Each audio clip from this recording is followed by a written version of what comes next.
እናነሳለን። ስለ አርት ስላነሳሹ ሶስተኛው ላይ ሙዚቀኞች፣ ዘማሪዎች በአርት በግጥም በሚዲያ በድራማ ሆሊስቲክ በሆነ መልኩ ቤተክርስቲያን መስራት እንዳለባት በዚህ ኤሪያ ደግሞ ስልጠና እንሰጣለን። ቢኮዝ በቤተክርስቲያን ያለው አሁን ስለ ዝማሬ ያለው ግንዛቤ በጣም ትንሽ ነው። የሆነ እንደ መሸጋገሪያ አድርጎ ነው አንዳንድ የሚቆጥሩት አገልጋዮች እና ይሄ ልክ አይደለም። ዝማሬ ወንጌልን በዜማ በሙዚቃ በሚያምር መልኩ ለትውልዱ የምናስተላልፍበት ትልቅ እግዚአብሔር ጸጋ ነው። ስለዚህ ዘማሪዎችን ማገልገል፣ ማሰልጠን፣ ማብቃት እድል መስጠት ያስፈልጋል። አደሴም ታይ ሙዚቀኞችን አሁን በመካነ ኢየሱስ ሰሚናሪ የሙዚቃም የሚዲያም ትምህርት ቤት አለ። ቢኮዝ ሙዚቃ ለቤተክርስቲያን ጠቃሚ እንደሆነ አባቶች ቀድመው አይቶ ነው ይሄን ያስጀመሩት። በጣም ቤተክርስቲያን በዚህ ላይ መስራት አለባቸው። ብዙ ጊዜ አሁን የኛ ቤተክርስቲያን በተለይ ኢቫንጀሊካልስ ያለው ክፍተት ምንድነው? ሙዚቀኞቻችን ይማሩና በቤተክርስቲያን ስፍራ ሲያጡ ወደ ዘፈኑ ዓለም ይሄዳሉ። ቢኮዝ እዚህ ቦታ ካልተሰጣቸው የዘፈኑ ዓለም ደግሞ ኑ ብሎ በከፍተኛ ገንዘብ ይጠብቃቸዋል እዛ። ይሄ ደግሞ ለወጣቱ ትልቅ ፈተና ነው። ስለዚህ ቤተክርስቲያን ለወጣቱ ትውልድ ለሙዚቃው ለሚዲያው እድል መስጠት አለበት። አት ሴም ታይም ኦን ቤተክርስቲያን ላይ ስንሰራ ስለ ላይብረሪ እያነሳን ነው። ላይብረሪ ያስፈልጋል እያልን ነው። አት ሴም ታይም ስቱዲዮ ሁሉ ያስፈልጋል እያልን ነው። ዩዝ ፍሬንድሊ ቸርች እንድትሆን ያሁና ቤተክርስቲያን ምን ማለት ነው? ሚዲያ ላይ እንድትሰራ፣ ኢቫንጀሊካልን እንድትጠቀም፣ ከኢቫንጀሊካል ጋር እንድትሰራ፣ ሰፖርት እንድታደርግ፣ መጥቶ እንዲጠቀሙ። ሚዲያን ኢግኖር ካደረገች እቺ ቤተክርስቲያን አሁን ያለችው ቤተክርስቲያን ትውልዱም ኢግኖር ያደርጋታል። ቢኮዝ ሚዲያውን የያዘ ነው ትውልዱንም ይዘው። ወጣቱ ደግሞ አሁን ሚዲያ ላይ ነው የሚውለው። እናንተ ደግሞ በዲጂታሉም አላችሁበት፣ በቴሌቪዥኑም አላችሁበት፣ በሁሉም ስላላችሁበት ሚዲያውን መጠቀም አስፈላጊ ነው። በየቸርቹ ደግሞ ስቱዲዮ ያስፈልጋል። የሚዲያ ስቱዲዮ በትምህርቶች ዝማሬዎች ተቀርተው መተላለፍ አለባቸው። ወደ ዓለም ሁሉ ትሄዳላችሁ። አንደኛው በሚዲያ ነው የምንሄደው።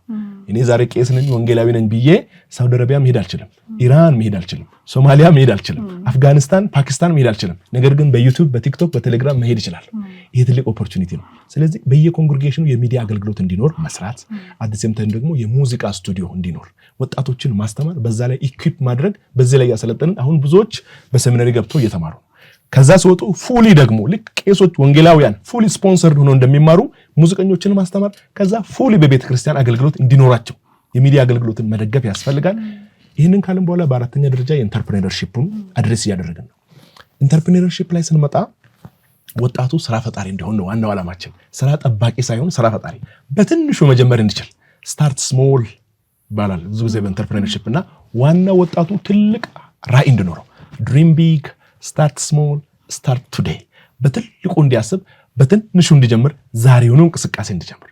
ስለዚህ መጽሐፍ ቅዱስም የሚለው the Lord God puts the man in the garden of Eden to work it and take care of it ይላል። እግዚአብሔር ሰውን በኤደን ገነት አስቀምጠው እንዲንከባከብ እንዲሰራ። ወጣቱ መስራት አለበት፣ ማረስ አለበት፣ መነገድ አለበት፣ መማር አለበት፣ በውስጡ ባለው ራዕይ መሄድ አለበት።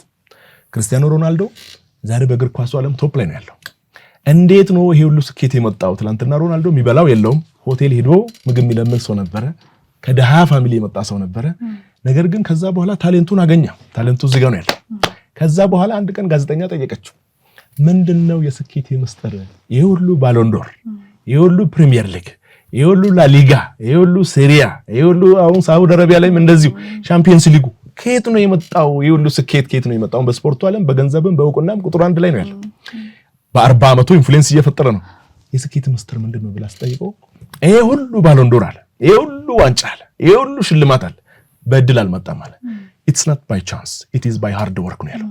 በእድል አይደለም፣ ጠንክሮ በመስራት ነው። ስለዚህ ወጣቱ እኔ ስፈጠርም ደሃ ነኝ ብሎ ከማመን ይልቅ እግዚአብሔር ይረዳኛል፣ ያግዘኛል፣ ድህነት እድል ፈንታ አይደለም፣ መስራት እችላለሁ፣ መለወጥ እችላለሁ ብሎ ከሰራ እግዚአብሔር ከምሰሩት ጋር ይሰራል አሉ ሬንሃርድ ቦንኬ።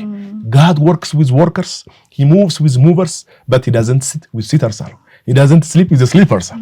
ከሚተኙት ጋር አይተኛም፣ ከሚቀመጡት ጋር አይቀመጥም። እግዚአብሔር ቦንኬ ሲናገረው ከሚሄዱት ጋር ይሄዳል፣ ከሚሰሩት ጋር ይሰራል። ስለዚህ ወጣቱ እንዲሰራ በውስጡ ያለውን ተስጦ ለይቶ በዛ ላይ identifying your passion and vision is important። በዛ ላይ ደግሞ መስራት that's very important። እዛ ላይ ደግሞ ከሰራ ቤተክርስቲያንም ወላጆችም ወጣቶችን በአገልግሎታቸው በራያቸው ከደገፉ ወጣቱ ትልቅ ደረጃ መድረስ ይችላል። በስራ በቢዝነስም ማደግ ይችላል።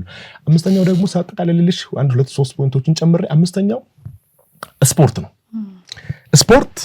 ስለ ስፖርት ስናስብ ስፖርት አንደኛ ለጤንነት ለመዝናኛ በጣም አስፈላጊ ነው። ፕሮዳክቲቭ ጀነሬሽን እንደ ሀገር ያስፈልገናል። ፕሮዳክቲቭ ጀነሬሽን ደግሞ ሄልዚ ጀነሬሽን ነው። ሄልዚ ያልሆነ ጀነሬሽን ፕሮዳክቲቭ ውጤታማ መሆን አይችልም። ጤናማ ትውልድን ለማምረት ደግሞ ስፖርት አስፈላጊ ነው። አሁን አዲስ አበባ ስትንቀሳቀሽ ጧጧት ለሊት ተነስቶ ሰው ሁሉ ስፖርት ይሮጣል ይንቀሳቀሳል። ስለዚህ ስፖርት ለጤንነት አስፈላጊ ነው። ስፖርት ለመዝናኛ አስፈላጊ ነው። ስለዚህ በየቸርቹ በየአካባቢው የወጣቶች መዝናኛ የልጆች መዝናኛ ስፖርታዊ እንቅስቃሴ የሚያደርጉበት አልባሌ ቦታ የሚውሉበትን ቦታ ማመቻቸት ልጆችን ወጣቶችን ስትመክሪ ይሄን እንዳትነካ ይሄን እንዳትጠቀም ካልሽ የምትጠቀምበትን ማመቻቸት ግዴታሽ ነው። አትጠቀም አትንካው ብቻ መፍትሄ አይደለም። don't do this ይሄን መጠቀም ትችላለህ፣ ይሄን እንዳትነካው ይሄን ደግሞ ተጠቀም ያስፈልጋል። እግዚአብሔርም እኮ እድል ሲሰጥ ከዚህ እንዳትበሉ ከዚህኛው ደግሞ ብሉ ነው። ስለዚህ ወጣቶችን ከዚህ ስንከለክል ልጆችን ከዚህ ስንከለክል ይሄን ማመቻቸት ያስፈልጋል። ወጣቶችን ጫት ቤት አትሄዱ፣ ሺሻ ቤት አትሄዱ፣ እንትን ቤት አትሄዱ፣ አልባሌ ቦታ አትሄዱ ማለት ብቻ ሳይሆን የሚውሉበትን መዝናኛ ቦታ ማመቻቸት በጣም ሊስት ኮስት ነው፣ በጣም አድካሚ አይደለም፣ ያስፈልጋል። ሌላው ደግሞ ሁለተኛው ፕሮፌሽን ነው። ስፖርት ትልቅ ሙያ ነው፣ ትልቅ ቢዝነስ ነው። ዛሬ በዓለም አቀፍ ላይ ቢሊየን ዶላር የሚሰራበት ትልቅ ቢዝነስ ነው። እነ ሮናልዶ እነ ሜሲ ዛሬ በእኛ ገንዘብ ስናስብ they are billionaires። እንዴት ታሌንታቸው ላይ ስለሰሩ ሻለቃ አትሌት ኃይሌ ገብረስላሴ በኢትዮጵያ ትልቅ የቢዝነስ ደረጃ ላይ ያለ ሰው ነው። ዛሬ በኃይሌ ሪዞርት ትልቅ ኢንቨስትመንት በኢትዮጵያ እያደረገ አሁን ወደ ምስራቅ አፍሪካ ወጣለሁ እያለ ትልቅ ስራ እየሰራ ያለ ሰው። ያ ሰው ይሄንን ሁሉ ሀብት ከየት ነው የመጣው? ታሌንቱን ተጠቀመበት። ስለዚህ ትልቅ ፕሮፌሽን ነው ስፖርት። ያ ብቻ አይደለም። ቅርብ ጊዜ ወደ አሰላ የዛሬ ዓመት ሄጄ ነበርና ከዛ ወጣ ብዬ ከተማውን ቪዚት ሳደርግ ጠየኳቸው። ይሄ ሆቴል ማን ነው? የቀነኒሳ ነው። ይሄ ማን ነው? የደራርቱ ነው። ይሄ ማን ነው? የኃይሌ ነው። ከተማውን የተቆጣጠሩ አትሌቶች ናቸው።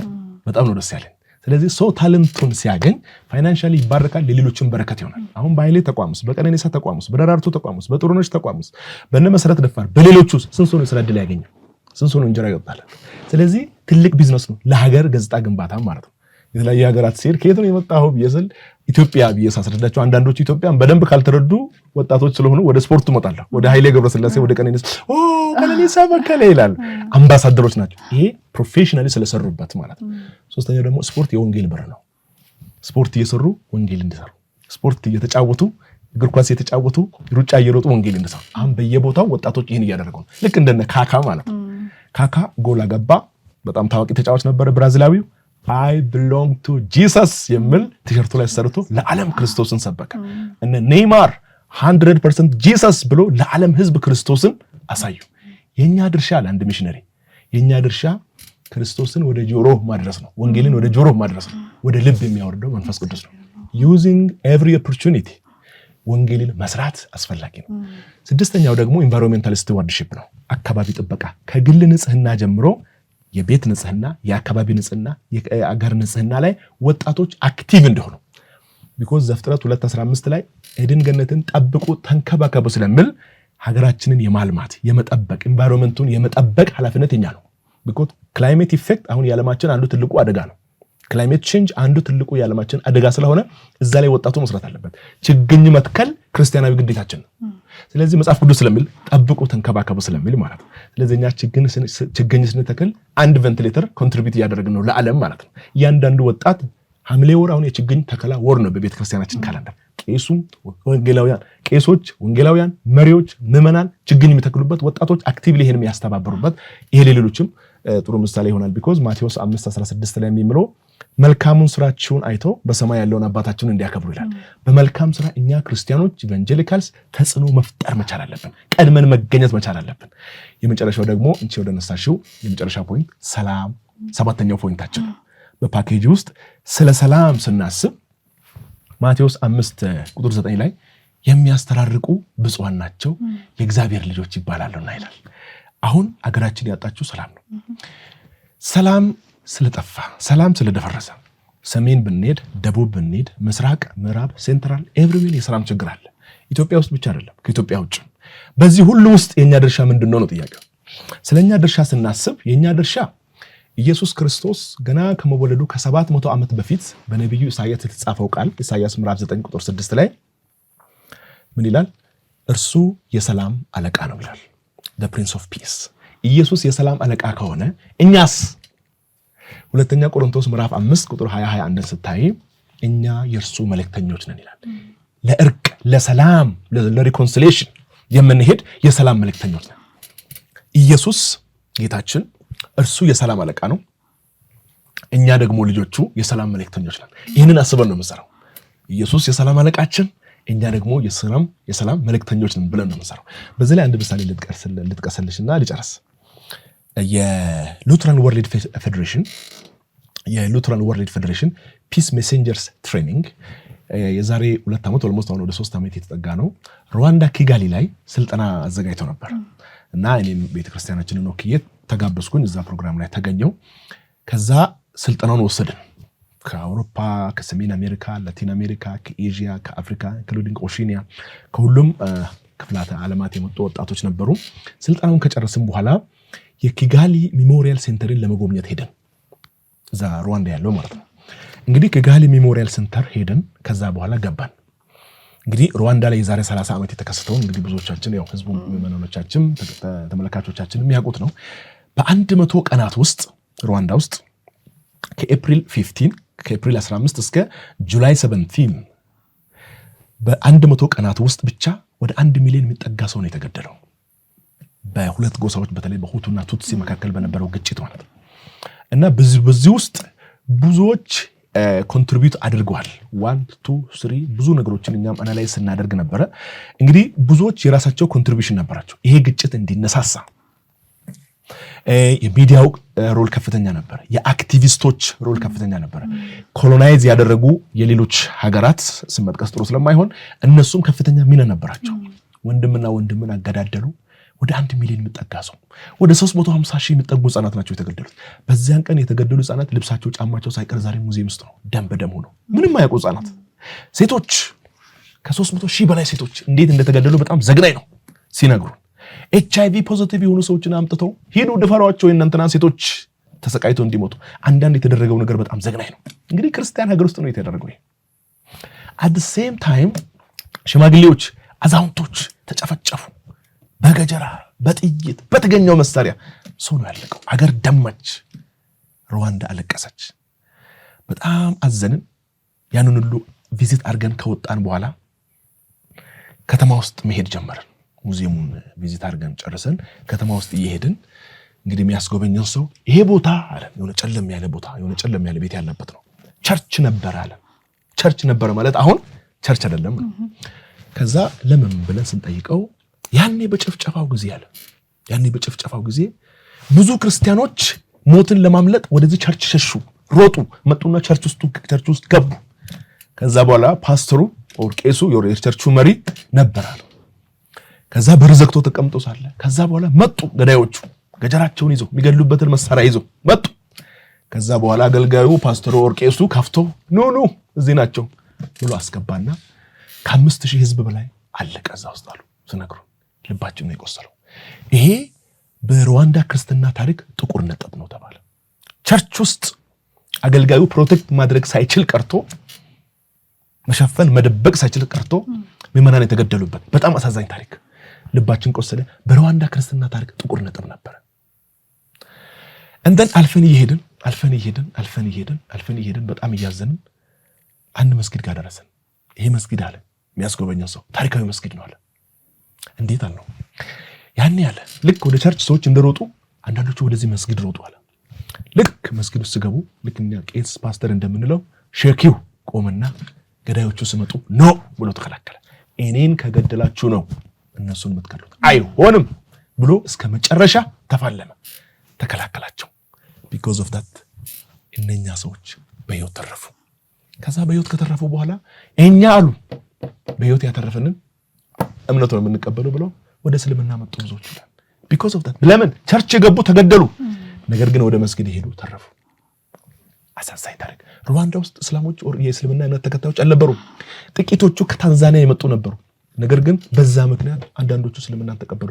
በተሰራው ስህተት ምክንያት ይሄ ስህተት አሉ እንግዲህ መጨረሻ ላይ ሲጨርሱ ወደ ኢትዮጵያ እንዳይመጣ ተጠንቀቁ። አብያተ ክርስቲያናት መሪዎች፣ አገልጋዮች ተጠንቀቁ። ከሌሎች ስህተት የማይማር የሌሎችን ስህተት እንዲደግም ተፈርዶበታል ይባላል። ከሩዋንዳ ስህተት የኢትዮጵያ ቤተክርስቲያን መማር አለባት። የሰላም አምባሳደር ሆና መቆም አለባት። ቤተክርስቲያን የማንም ፓርቲ አባል አይደለችም። እርሷ የክርስቶስ ተቋም ናት። ሁሉንም ትጠራለች ልክ ጌታ እንዳደረገው። ማቴዎስ ለሮም መንግስት ግብር ይሰበስባል። ቀናተኛው ስምዖን ደግሞ ጫካ ገብቶ ይታገላል፣ ትግል ያደርጋል። ምን ብሎ ነፃነት ያስፈልገናል ከሮማውያን ብሎ ይታገላል። ይሄ ትግል ላይ ነው። ይሄ ደግሞ ግብር ይሰበስባል ለሮማውያን። እነኚህ ሰዎች የሆነ ቦታ ብገናኘው አንዱ አንዱን ሊያጠቃ ይችላል ቢዶን ነው እና አንዱ አንዱን በጥሩ ሁኔታ ላይ ይችላል። ነገር ግን ጌታ ምንድነው ያደረገው? ማቴዎስ ና ተከተለኝ፣ ቀናተኛው ስምዖንንም ና ተከተለኝ። ማድረግ ያለብን ሁሉንም ወደ ክርስቶስ ኑ፣ ወደ ቤተ ክርስቲያን ኑ፣ ወደ እግዚአብሔር እቅፍ ኑ፣ ወደ ሰላም ኑ ብለን ሁሉንም ወደ ክርስቶስ ወደ እርቅ ወደ ሰላም መጥራት ነው ያለብን። ቤተ ክርስቲያን ማድረግ ያለበት ይሄ ነው። ልክ ጌታ ኢየሱስ በስቃዩ ጊዜ በሞቱ ጊዜ እንዳደረገው ማለት ነው። ልክ ሄሮድስና ጲላጦስ ሲያመላልሱት በዛው መካል እርቅ ሆነ ይላል። ቢኮዝ መጀመሪያ አይነጋገሩም፣ ጥለኞች ነበሩ ይላል። ጌታ ስራ ሁሌ አስታራቂ ነው። የጌታ ስራ ሁሌም የማስታረቅ ስራ ነው። እኛ ደግሞ የእርሱ መልእክተኞች ስለሆንን ወጣቶች ባሉበት ቦታ ሶሻል ሚዲያቸው ፌስቡክ፣ ቴሌግራም፣ ቲክቶክ ሲወጡም ሲገቡም ባሉበት ቦታ ሁሉ የክርስቶስ አምባሳደር መሆን፣ ስለ ሰላም መናገር፣ ስለ እርቅ መናገር ያስፈልጋል። ሰላም ከሌለ ማንም ኢንቨስተር አይመጣም ኢትዮጵያ ውስጥ። ማንም ሄዶ ኢንቨስት ማድረግ አይችልም። ኢንቨስትመንት ከሌለ፣ ስራ ከሌለ ደግሞ ወጣቱ ስራ አያገኝም። ስራ ከሌለ ደግሞ ስራ አጥነት እየጨመረ ከሄደ ኢኮኖሚ ኮስቱ ከባድ ነው። ዲፔንደንሲ ሲንድሮምን ይጨምራል። ጥገኝነት በቤተሰብ ላይ፣ በሀገር ላይ፣ በቤተ ክርስቲያን ላይ ሸክም ነው የሚሆነው ትውልዱ ስራ ከሌለ፣ መስራት ካልቻለ፣ መልካም ኤንቫይሮንመንት ከሌለ። አት ዘ ሴም ታይም ሶሻል ኮስቱ ከባድ ነው። ሌባና ዘራፊ ነው የሚበዛው። አሁን ምንድነው የሆነ ያለው አዲስ አበባ ውስጥ? ምንድነው የሆነ ያለው ኢትዮጵያ ውስጥ? ስራ መፍጠር ያስፈልጋል። ለዛ ደግሞ ሰላም በጣም አስፈላጊና መሰረት ነው። ስለዚህ ሶሻል ኮስትን አድሬስ ለማድረግ ስራ መፍጠር፣ ለስራ ደግሞ ጥሩ ኤንቫይሮንመንትን መፍጠር ያስፈልጋል። አት ዘ ሴም ታይም ደግሞ ፖለቲካል ኮስቱ ከባድ ነው። ስራ አጥነት፣ ወጣቱ ስራ ካጣ አርፎ አይቀመጥም። ወደ ስራ መሄድ ያለበት አቅምና ፓሽን ወደ ስራ ካልወሰድሽው ሌላ ነገር ይፈጥራል ማለት ነው። ለዚያ ደግሞ መንግስትም ኃላፊነት አለበት። መንግስት ብቻ ሳይሆን የመንግስታዊ ያልሆኑ ተቋማትም፣ አብያተ ክርስቲያናትም፣ መንፈሳዊ ተቋማት ሁሉ በጋራ ሆነን ወጣቱን በሁለንተናዊ መልኩ ኢኩዊፕ እናድርገው። የወጣቱ ቻሌንጅ ሆሊስቲክ ነው። መፍትሄውም ደግሞ ሆሊስቲክ መሆን አለበት። የወጣቱ ቻሌንጅ ሆሊስቲክ ስለሆነ መፍትሄውም ሆሊስቲክ መሆን አለበት ብለን ነው እኛም ይሄንን ፓኬጅ ቀርጸን እየሰራን ያለነው። ወጣቱን በሁለንተናዊ መልኩ ኢኩዊፕ እናድርገው። ከዛ በኋላ ኦፖርቹኒቲ እንስጠው። ከዛ በኋላ እንደግፈው። ከዛ በኋላ የኔ ነገር ይበዛል ነው። እግዚአብሔር ይመስገን። እንግዲህ በጣም በርካታ ስራዎችን እየሰራችሁ እንደሆነ ሁሌም እንግዲህ እኛም በዜና መረጃ ሰዓታችን የምንገልጸው ነው። ቤተክርስቲያን እንግዲህ የወጣቱን አቅም ማውጣት ትችላለች ብዬ አስባለሁ፣ አምናለሁ እንደዛ። ምክንያቱም ወጣት ውስጥ አቅም አለ። ሁሉም ሰው ሲፈጠር ይዞ የሚመጣው ስጦታ አለ። ያንን ደግሞ ቤተክርስቲያን ማውጣት ትችላለች። ከሰላም አንጻር ካላቸው አቅም አንጻር፣ የስራ እጦትን በተመለከተ ቤተክርስቲያን ይህንን ሁሉ መቅረፍ ትችላለች ብዬ አስባለሁ። ወጣቱ ላይ በመስራት የሚመጡ ታዳጊ ልጆች ላይ በመምጣት እንደውም ከዚህ ጋር ላነሳል የምፈልገው አንድ ጥያቄ እየሰሩ ማገልገልንና ደግሞ እያገለገሉ መስራትን እንዴት ትገልጻለህ? እንዴት ታያለህ? አሁን ብዙ ጊዜ ወጣቱ ወይ አገልግሎቱ ላይ ያተኩርና የቤተክርስቲያን ጥገኛ ይሆናል። እንደዚህ አይነት ነገሮች አሉና ጥሪ ከሆነ ወሰየው፣ ግን እየሰራ ማገልገል የሚቻልበት ኦፖርቹኒቲ ካለ ለምን እየሰሩ ማገልገል አይቻልም ወይ? ቬሪ ጉድ። እየሰሩ ማገልገል፣ እያገለገሉ መስራት። ቴንክ ዩ ቬሪ ማች። እንግዲህ ይሄ አሁን ባለንበት ጊዜ እጅግ በጣም አስፈላጊ ቤተክርስቲያን፣ ሁሉም ቤተክርስቲያናት ሊሰሩበት የተገባ አይ ቲንክ ፕሪንሲፕል ነው ብዬ ነው የማስበው። ቢኮዝ ሰው ካልሰራ መኖር አይችልም። ልሰራ የማይወድ ደግሞ ቃሉ ምን ይላል? አይብላ ይላል። ስለዚህ መስራት እጅግ በጣም አስፈላጊ ነው። እኛ ክርስቲያኖች ደግሞ ሞዴላችን ኢየሱስ ክርስቶስ ነው። በነገር ሁሉ ምሳሌያችን እርሱ ነው። የእምነታችን ራስና ፈጻሚ የሆነውን ኢየሱስን ተመልክተን ይላል። በፊታችን ያለውን ሩጫ በትዕግስት እንሩጥ ይላል። ኢየሱስን ስንመለከት ህይወቱን እናያለን፣ አገልግሎቱን እናያለን። እያገለገለ ይሰራ ነበረ። ማርቆስ ምዕራፍ 6 ቁጥር 3 ላይ ምን ይላል? ኢየሱስ ክርስቶስ የአናጥነት ሙያ እንደነበረው ይናገራል። እንግዲህ የአምላክ ጌታ አዳኝ ሆኖ የአናጥነት ሙያ ነበረው። ያንን እየሰራ እንግዲህ ሌሎች ወንድሞቹን እህቶቹን ፋሚሊው ሰፖርት ያደርግ ነበረ። ይሄ ከቤተ ክርስቲያን ታሪክም የምናገኘው ይሄንን ነው። ኢየሱስ ክርስቶስ በአናጥነት ሙያ አት ዘ ሴም ታይም ደግሞ የወንጌል አገልግሎቱን በውጤታማነት ሲያገለግል እንደነበረ ከመጽሐፍ ቅዱስ የምንረዳው ነው። እንግዲህ የክርስቶስ ተከታይ የሆነው ደግሞ ጳውሎስ የሐዋርያት ሥራ ምዕራፍ 18 ቁጥር 1 እስከ 3 ስታነብ እኔ ክርስቶስን እንደምመስል እናንተን ምንን ምሰለው ይላልና እሱ በምንድነው ክርስቶስን የሚመስለው? ቴዎሎጂካሊ ሐሳቡ ሰፊ ነው። ነገር ግን የኢየሱስ ክርስቶስ ተከታይ ስለሆነ ከህይወቱ ከክርስቶስ ሞዴል ወስዶት ተከትሎታል። ጌታ እያገለገለ እንደሚሰራ ሁሉ ጳውሎስም እያገለገለ ይሰራ ነበር። የድንኳን ሰፊነትን ኦር ደግሞ ቴንት ሜኪንግ ኢንዱስትሪ ላይ ሳተፍ ነበር ማለት ነው። እየሰራ ማንም ላይ ሸክም መሆን አልፈለኩም ይላል። ኢቭን በየቦታ ሄዶ ገንዘብ ሲያሰባስብ ነበር ጳውሎስ። ገንዘብ ሲያሰባስብ ለራሱ አይደለም። ልክ አሁን ለመቄዶንያ ተቋም ጋዜጠኞች፣ ብዙ አርቲስቶች፣ ብዙ የኛ አገልጋዮችም ብዙ መሪዎችም እንደሚያሰባስቡ ሁሉ ለራሳቸው አይደለም፣ ለሚያስፈልጋቸው በጣም ለተጎዱት ወገኖቻችን ነው። ልክ እንደዛ ጳውሎስም ለራሱ አይደለም የሚያደርገው፣ ለተጎዱ በኢየሩሳሌም ላሉ ለባልቴቶች በጣም ለደካሞች ነው ሲያሰባስብ ነበር እንጂ እየሰራሁ ይላል። ስለዚህ መስራት በጣም አስፈላጊ ነው። ካልሰራሽ ጊዜውም ቴክኖሎጂውም ሁኔታውም ያስገድድሻል፣ ኦር ከሲስተም ውጪ ያደርግሻል። ይሄን ማሰብ በጣም ያስፈልጋል እና ቅርብ ጊዜ በተለያየ ቦታ እየሄድኩ ሳገለግል ኢንተርቪው ያደርጋሉ አገልጋዮችን። የሬዲዮ ፕሮግራም ላይም ስለሚሰራ አንዳንዴ አልፎ ፕሮግራም ላይም ፕሮዲውስ ስለማድረግ ኢንተርቪው ያደርጋሉ፣ ሌሎች እንዲማሩበት ማለት ነው። የሬዲዮ ፕሮግራም ላይም ፕሮግራሞችን ለማቅረብ ማለት ነው። እንግዲህ ኢንተርቪው ሳደርግ እኔም ፐርሰናሊ ብዙ እማራለሁ። እንግዲህ በሄድኩበት ሳይ ብዙ አገልጋዮች እየሰሩ ያገለግላሉ። ቅርብ ጊዜ የሆነውን ብቻ ልንገርሽ። በዳራ ሲኖዶስ በኢትዮጵያ ወንጌላዊት ቤተክርስቲያን መካነ ኢየሱስ በዳራ ሲኖዶስ ፕሬዝዳንት ሆነው እያገለግሉ ያሉ ቄስ ጸጌ ወልደ ዮሐንስ ይባላሉ። እንደውም ባለቤታቸው ወይዘሮ ነጻነት በጋራ ሆነው እየሰሩ ያሉትን ስራ አስጎበኙኝ። ይሄንን ስልጠና ከሰጠን በኋላ ናስቲ ወንዴ ስለምታስተምረው ነገር ምሳሌ ይሆናል ብሎ ጋበዞኝና ገባ ወደ ጓሮ። ስገባ ብዙ የዶሮ እርባታ ስራ አየሁ፣ ወደ 600 ምናምን እና በጣም ደስ አለኝና ከዛ እዛው ኢንተርቪው ያረኳቸው። ከዛ በኋላ እንዴት ነው የሥራ የተጀመረው ብዬስል ታንዛኒያ ሄድኩኝ አሉ እሳቸው። ቤተክርስቲያን መሪዎችን ሰብስባ ለልምድ ልውውጥ ኢቫንጀሊካል ሉትራን ቸርች ኦፍ ታንዛኒያ ሄዱ መሪዎች። ከዚህ በፊት ያኔ ወደዚህ አገልግሎት አልመጣሁም ነበር። ከዛ በኋላ ነው ታንዛኒያ ሄጄ ያየሁት። እንግዲህ ለልምድ ልውውጥ ሄዱ ታንዛኒያ። በታንዛኒያ ያለችው ኢቫንጀሊካል ሉትራን ቸርች በሉትራን ወርልድ ፌዴሬሽን ከመካነ ኢየሱስ ቀጥላ በቁጥር ሁለተኛ ናት፣ በህዝብ ብዛት በምዕመን ብዛት ማለት ነው። መካነ ኢየሱስ አሁን ወደ 12 ሚሊዮን አባላቶች አሏት። የኢቫንጀሊካል ሉትራን ቸርች ታንዛኒያ ወደ 9 ሚሊዮን እና ከዛ በላይ።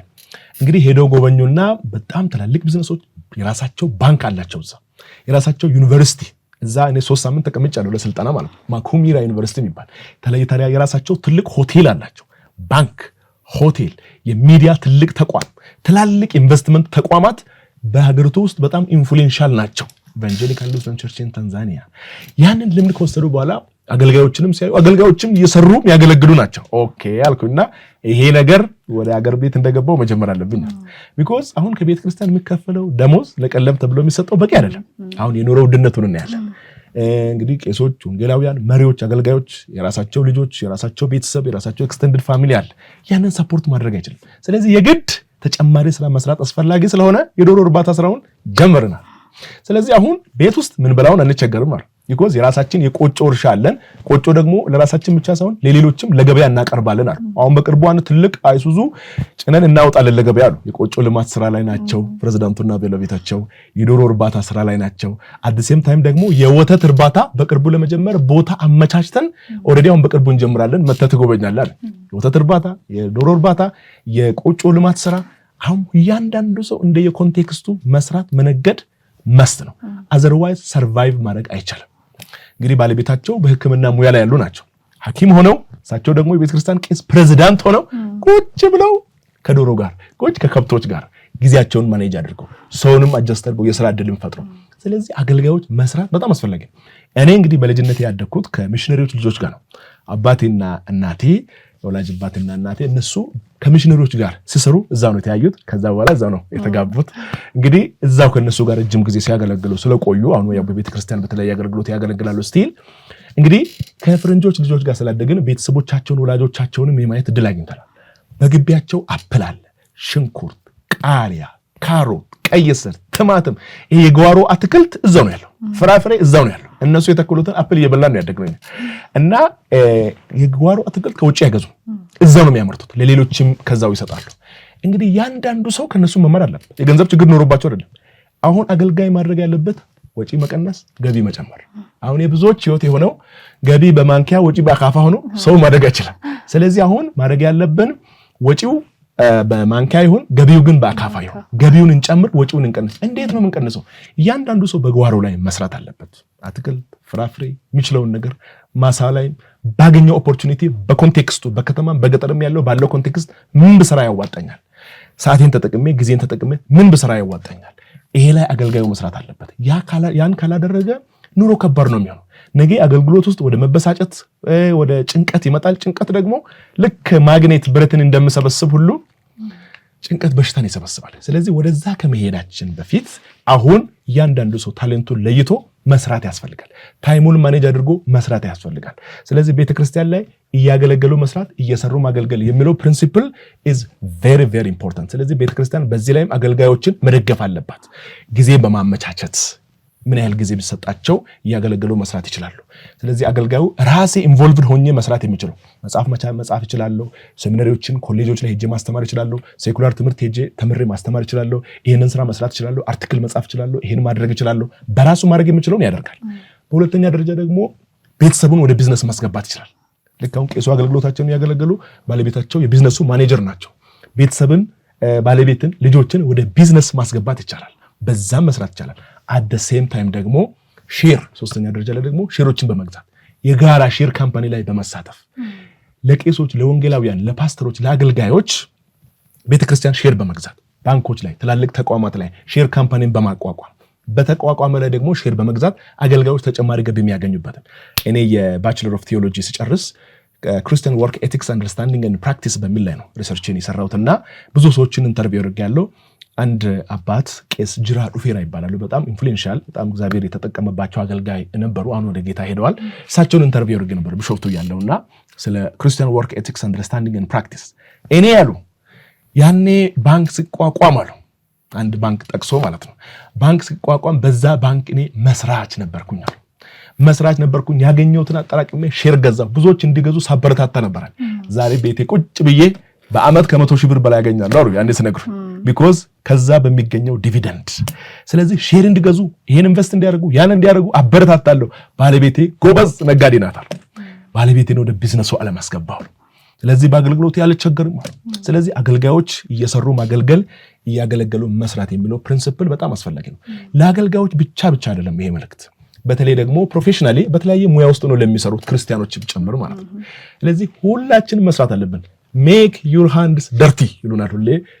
ዶክተር ፈቃዱ ቀን ነው ይባላሉ። የቀድሞ የመካነ ኢየሱስ ሰሚናሪ ፕሪንሲፓል ነበሩ፣ አድቫይዘር ነበሩ።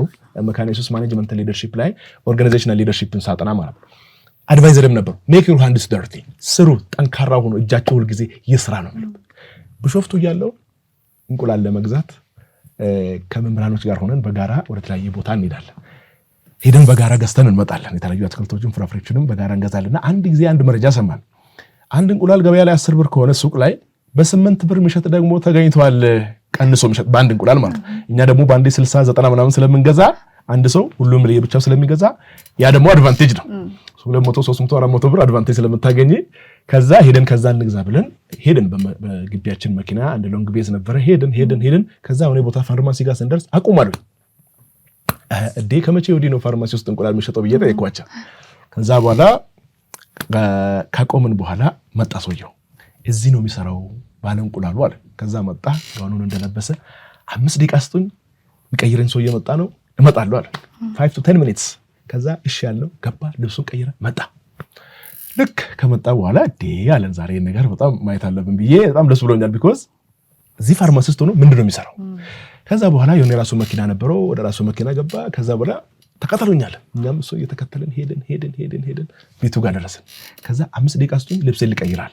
እሺ ያለው ቤት ገባ፣ ልብሱን ቀይሮ ቱታ አርጎ፣ ቦቲ አርጎ፣ ጓንት አርጎ፣ ኬፕ አርጎ ራሱን ቀይሮ መጣ። እንቁላሉን አመጣ፣ ሁላችንም ከፈልን፣ ወሰድን። አሁን አለ ቡና ባስፈላላችሁ ደስ ባላይ ነበር አለ። ነገር ግን ባለቤቴም ስራ ላይ ናት፣ እኔም አሁን ወተት ላም ማለብበት ጊዜ ስለደረሰ ይቅርታ አድርጉልኝ። ከዛ በኋላ ያየነው ባልዲ ይዞ ገብቶ ጀመረ። ከዛ እኔ ያየሁት ጉድ አልኩ። ፋርማሲ፣ እዚህ የዶሮ እርባታ፣ አንደን አሁን የከብት የወተት እርባታ። ከዛ በኋላ ባጭሩ ይሄ ሁሉ ልምድ ከየት መጣ ገረመኝና እንደዚህ ያለኝ ባጭሩ እኔ አለ እዛ ፋርማሲስት ሆኜ የሚሰራው በህዝብ ገንዘብ ስለተማርኩ የተማርኩት ስለሚያስገድደኝ ህሊናዬ ስለሚያስገድደኝ እንጂ እዚህ በቀን ማገኘው አስተምሮም በህይወቱም በአገልግሎቱም በኤቲክስ በስነ ምግባር በሞራሊቲ በሁሉም መልኩ ምሳሌ መሆን ብንችል ለትውልዱ እሱ በጣም አስፈላጊ ይመስለኛል። ቢኮዝ ሞዴል ያጣ ጀነሬሽን ነገ ምን አይነት ጀነሬሽን ሊሆን ይችላል ብሎ መገመት አያዳግትም። ስለዚህ ሞዴል መሆን ያስፈልጋል። እንግዲህ በሀገር ደረጃም ወጣቱን የማብቃቱ ስራ በተለይ ወጣቱ ላይ ኢንቨስት የማድረጉ ስራ ትኩረት አድርጎ የመስራቱ ስራ ከሁሉም በቤተክርስቲያንም በኤንጂኦ ተቋማትም በመንግስትም ትኩረት ሊሰጠው የሚገባ ነው። ከዛ በኋላ ኦፖርቹኒቲ የመስጠት ለወጣቱ እንዲሰራ እንዲመራ እንዲያገለግል ኦፖርቹኒቲ ከሰጠን በኋላ ደግሞ የመደገፍ የማበረታታት ስለዚህ ወጣቱን ኢኩፕ የማድረግ የማበረታታት ስራ ሁሌም አስፈላጊ ነው ብዬ አስባለሁ። ቢኮዝ ልክ ለጢሞቴዎስ አገልግሎት ስኬት ጳውሎስ አለ። ብዙ ጢሞቴዎሶች ዛሬ አሉ በቤተክርስቲያን በተለያየ አገልግሎት በሴኩላሩም ዓለም በመንፈሳዊም ዓለም ተጽዕኖ መፍጠር የሚችሉ እነሱን ሰፖርት ማድረግ ያስፈልጋልና በዚህ አጋጣሚ ደግሞ ለወጣቶች አጭር መልእክት ተናግሬ ደግሞ ልጨርስ። ወጣቶች ልጆች ወጣቶች አገልጋዮች እንግዲህ በዚህ አጋጣሚ ለነሱ ምክር ማስተላለፍ የሚፈልገው እግዚአብሔር በውስጣችሁ ያስቀመጠውን ራዕይ ለዩ። ዩዝለስ ወርዝለስ የሚባል ሰው የለም በዚህ ምድር ላይ። እግዚአብሔር ወደዚህ ዓለም ሲያመጣን የተለየ ታለንት የተለየ ስጦታ በውስጣችን አስቀምጦ ነው። ስለዚህ በውስጥ ያለው ታሌንት ምንድነው ብለን መጠየቅ ያለብህ ወንድሜ ብለሽ መጠየቅ ያለብሽ እህቴ። ስለዚህ እግዚአብሔር በውስጥ ልዩ ተስጦ አስቀምጧል። መንፈሳዊ ጸጋይ ምንድነው? የተፈጥሮ ችሎታዬ ምንድነው? እርሱን መለየት ነው። እርሱን ማሳደግ ነው። እርሱን መጠቀም ነው። ስለዚህ ታሌንታችሁን ለዩ፣ ጸጋችሁን ለዩ፣ ራዕያችሁን ለዩ። the poorest man in the world ይላሉ ዶክተር ማይልስ።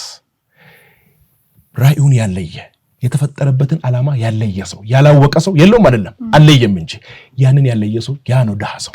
ስለዚህ መለየት አለበት። እግዚአብሔር ለምንድነው ወደዚህ ዓለም ያመጣኝ? ያንን የመለየት አንደኛው ስራ ነው። ሁለተኛው ደግሞ ያንን ራዕይ ከለየን በኋላ እዛ ላይ ማድረግ ያለብን በትምህርት በእውቀት መስራት ራዕይን ማሳደግ ያስፈልጋል። እግዚአብሔር ጸጋ ይሰጥሻል፣ ራዕይ ይሰጥሻል። ዘማሪ ከሆንሽ በሙዚቃ ቮካል ትሬኒንግ የተለያዩ ቲዮሎጂካል ስልጠናዎችን በመውሰድ ራስሽን ማሳደግ አለብሽ። ወንድማችን ካሜራማንም ሙዚቀኛውም ሁሉም ባለበት ሙያ ራሱን ማሳደግ መቻል አለበት። ልክ ዕውቀት ማለት ልክ እንደ ማዳበሪያ ነው። ማዳበሪያ እህልን ማለት የሚዘራውን እህል መፍጠር አይችልም፣ ግን ፕሮዳክቲቭ ያደርገዋል። በውስጣችን ያለውን ራዕይ ትምህርት ፕሮዳክቲቭ ያደርገዋል። ስለዚህ አንድ ራዕይን መለየት፣ ሁለት ያንን ራዕይ ደግሞ በእውቀት ማሳደግ፣ በትምህርት ማሳደግ፣ በክህሎት ማሳደግ። ኦንላይንም ዛሬ ይሄ ሞባይል ላይብራሪ ነው። ይሄ ሞባይል ፒኤችዲያችሁን ዲግሪያችሁን ማስተርሳችሁን እስከ ፒኤችዲ ድረስ ማጥራት የምትችሉበት ነው። ትልቅ መጽሐፍ ተሸክማችሁ መዞር ትችላላችሁ። በዚህ ትልቅ ስራ መስራት ይቻላል፣ መማር ይቻላል፣ ቢዝነስ ሁሉ መስራት ይቻላል ማለት ነው። ያየንም ስለሆነ በዲጂታል ኤጅ ስላለን፣ ስለዚህ በትምህርት ራሳችንን ማሳደግ፣ በትምህርት ራሳችሁን ካሳደጋችሁ በኋላ ደግሞ ማቀድ ነው። አሁን ራዕይ ለይታችኋል። ምንድነው የሚሰራው? ተለይቷል። ያን ራዕይ በእውቀት ዴቨሎፕ አድርጋችኋል። ከዛ በኋላ ከየት ነው የሚጀምረው ነው? ሶስተኛው ማቀድ ነው። ከየት ነው የሚጀምረው? ፖይንት ኦፍ ዲፓርቸር፣ ፖይንት ኦፍ ዴስቲኔሽን። ዛሬ ዝነኝ ነገ እዛ ደርሳለሁ። ዛሬ ዝነኝ የዛሬ 5 ዓመት፣ ዛሬ ዝነኝ የዛሬ 10 ዓመት ታቅዳላችሁ። ልክ የእግዚአብሔር ቃል እንደምለው እቅዳችሁን ለእግዚአብሔር፣ እግዚአብሔር ደግሞ እቅዳችሁን ይባርካል። አንተ ነምበር 4 ካቀዳችሁ በኋላ እቅዳለኝ ብሎ ማውራቱ ትርጉም የለውም። እቅዱን ወደ ተግባር መቀየር ነው። እቅዳችን መጮህ የለበትም። መጮህ ያለበት ተግባሩ ነው፣ ስራው ነው፣ ኢፌክቱ ነው፣ አቺቭመንቱ ነው። ስለዚህ በዛ ላይ ጠንክረን መስራት ሃርድ ወርክ ነው። አምስተኛውና የመጨረሻ ወጣቶችን የምመክረው ራዕያችሁን ከለያችሁ፣ በትምህርት ካሳደጋችሁ፣ በዛ ላይ ካቀዳችሁ፣ ጠንክራችሁ ከሰራችሁ ውጤታማ ለመሆን ደግሞ አብሮ መስራት ቲም ወርክ ኢዝ ቬሪ ኢምፖርታንት። መጽሐፍ ቅዱስ ማቴዎስ ምዕራፍ 28 ከቁጥር 18 እስከ 20 ጌታ ለደቀ መዛሙርት ታላቁ ተልእኮን ሲሰጥ ሂዱ አለን እንጂ ሂድ የተባለ ሰው የለም። ሂዱ ስንባል ፕሉራል ነው ማለት ነው። ስለዚህ ልክ እንደዛ ሂዱ ውስጥ በጋራ መስራት በጋራ ማገልገል። ቢኮዝ ጌታ አገልጋዮቹን ስልክ ከመጀመሪያ ከብሉይ ኪዳን ጊዜ ጀምሮ አንድ ለየብቻ አላካቸው።